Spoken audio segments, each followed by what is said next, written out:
Hi there. We're continuing our progress through the Proverbs, the Mishle Shlomo, the life sayings of Solomon. We're in chapter 23 and we're looking at verses 6 to 8.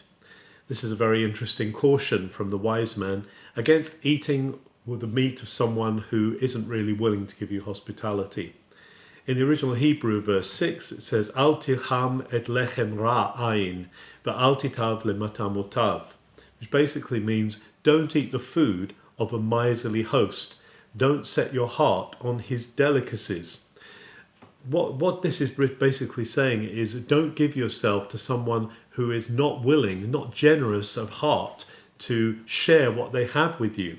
Why? Well, the next verse 7, goes on to tell us, Ki kamo sha'ar benafsho kenhu, echol u'sheteh yomar lach, ve'libo bal imach. He's like someone calculating. The word sha'ar means to calculate, to reckon. It's also the word for an hour, the hour of the day, the splitting up. He's calculating in his head how much you're eating.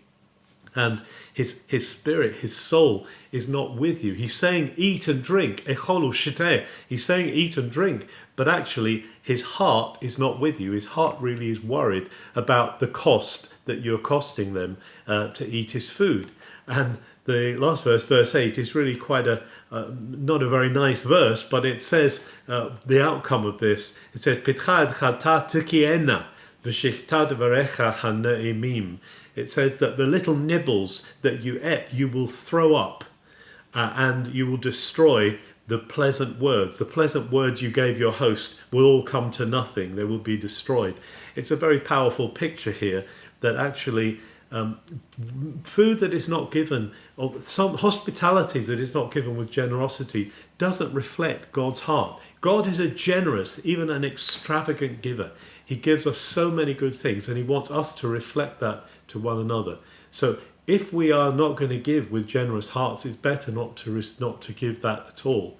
And what the wise man is saying here is it's better not to receive at all a gift that is not willingly and generously given. That's an interesting principle that reflects who God is. This is part of wisdom, that wisdom is about living in God's way.